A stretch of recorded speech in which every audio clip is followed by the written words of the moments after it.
Hallo zusammen, mein Name ist Ina und ich zeige euch hier heute, wie ich diese Torte gemacht habe. Das Thema war Wandern und ansonsten hatte ich freie Wahl. Ich hatte hier Napoleon gemacht. Den kann man gut schichten und dann habe ich nochmal so in Streifen gebacken, klein gemacht, einfach damit der Rand gerade ist. Weil sonst, wenn man dann später Buttercreme macht, kann es auch sein, dass die Buttercreme in die Böden reingeht. Aber hier seht ihr, ne, die ist schön glatt mit Ring verschließen und so eine gute Nacht im Kühlschrank stehen lassen. Und dann seht ihr, also man muss schon fast gar nicht mehr ausgleichen. Die ist schön gerade, die Torte. Dann habe ich einfach eine dünne Schicht mit Buttercreme gemacht. Dann habe ich mir Buttercreme ein bisschen in Blau eingefärbt und habe ganz leicht oben so einen Himmel imitiert. Dann guckt ihr einfach, dass ihr oben noch so einen Rand habt, weil wir später dann die Krümel drauf machen. Und es könnte sein, dass sie dann runterfallen, also dass die an Ort und Stelle bleiben. Die Krümel, das ist auch vom Blätterteig, was ich gebacken habe, einfach zerbröselt und oben drüber. Dann habe ich mir schon mal die Berge aus Alufolie gemacht, habe einen Tortendummy davor gestellt, dass sich einfach so von den Proportionen das passt. Und dann habe ich mit Klebeband einmal die Berge ja, abgeklebt, dass ein bisschen Stabilität ist. Dann werden sie mit Buttercreme eingeschmiert. Dadurch, dass die Berge grau sind, ist es auch nicht so schlimm, wenn zwischendurch mal irgendwo Alufolie durchschimmert. Und so kommt das in die Kühlung. Ein bisschen Creme auf dem Boden, damit die Torte drauf kleben bleibt. Ich habe die Torte ganz nah an die Berge dran geschoben. Theoretisch da, wo die Torte ist, müsste man nicht mit Creme einschmieren. Dann habe ich mir die Buttercreme mit Schwarz eingefärbt, habe sie in die Mikrowelle gestellt. Dadurch wird die Farbe intensiver und man braucht nicht so viel Farbe dafür. Und mit diesem dunkelgrau habe ich mir dann die helleren Farben gemischt. An der Torte habe ich mir dann die Berge hochgezeichnet und dann die hinteren Berge auch mit dem Grau eingestrichen. Dann habe ich noch ein bisschen helleres Grau genommen und mit dem dunklen, einfach, dass die Berge mehr Tiefe haben. Wenn ihr die Berge essbar machen möchtet, dann könnt ihr Rice Krispies mit Marshmallows vermischen und dann kann man daraus die Berge formen oder aus einem Kuchenstück einfach die Berge rausschneiden. Cake Pop Masse ginge auch. Ich hatte hier die Swiss Merengue Buttercreme genommen, 500 Gramm Butter und 6 Eiweiße. Das hat exakt gereicht, also hätte ein bisschen mehr Creme sein können.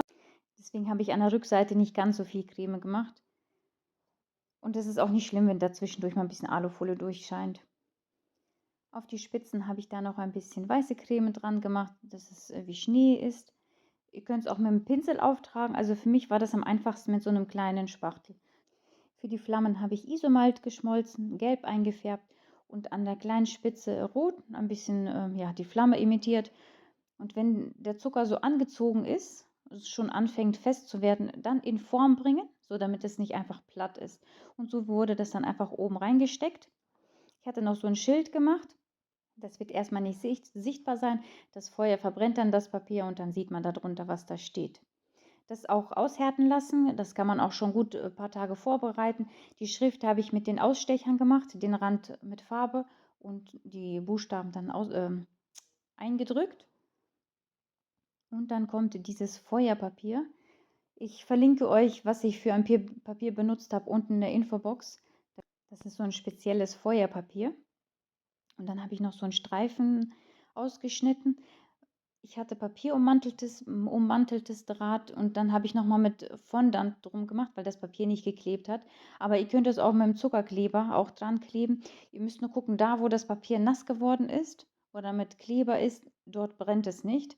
Deswegen also am besten nur die Mitte und auch beim Schild oben ein bisschen freilassen, so damit das Feuer auch an dem Trockenen komplett das Papier verbrennt. In das Lagerfeuer habe ich noch 4 Kerzen reingestellt. Die werden dann die ganze Zeit da brennen. Ich hatte es vorher schon mal getestet und deswegen kommt jetzt erst das Moos drauf. Davon gibt es auch schon ein Video. Das ist ein essbares Moos. Das ist eigentlich ein Biskuit, der in der Mikrowelle gebacken wird. In 1, 2 Minuten, dann habt ihr so ein perfektes Moos. Könnt ihr Bäume mit imitieren. Video verlinke ich euch auch in der Infobox. Und dann einfach noch die Platte war mir ein bisschen zu leer. Eigentlich mag ich das nicht, wenn die Platte so offen ist, aber hatte ich diesmal auch keine Ideen, was man da so drauf machen könnte. Und dann noch ein paar Steine aus Fondant. Ich habe das mit Glasur festgeklebt. An der Buttercreme hält das Moos ganz gut. Und dann werden die Kerzen angezündet und bei mir hat schon sich das Papier auch entflammt. Und dann brennt es runter und dann seht ihr, wie schön das runterbrennt. Da, wo das nass geworden ist, da brennt es halt nicht, ne? und an der Seite auch, ja, und dann geht das halt schön auf und da sieht man dann, was da drunter steht. Ihr könnt darunter schreiben, was ihr wollt. Vielen Dank fürs Zuschauen. Bis zum nächsten Mal.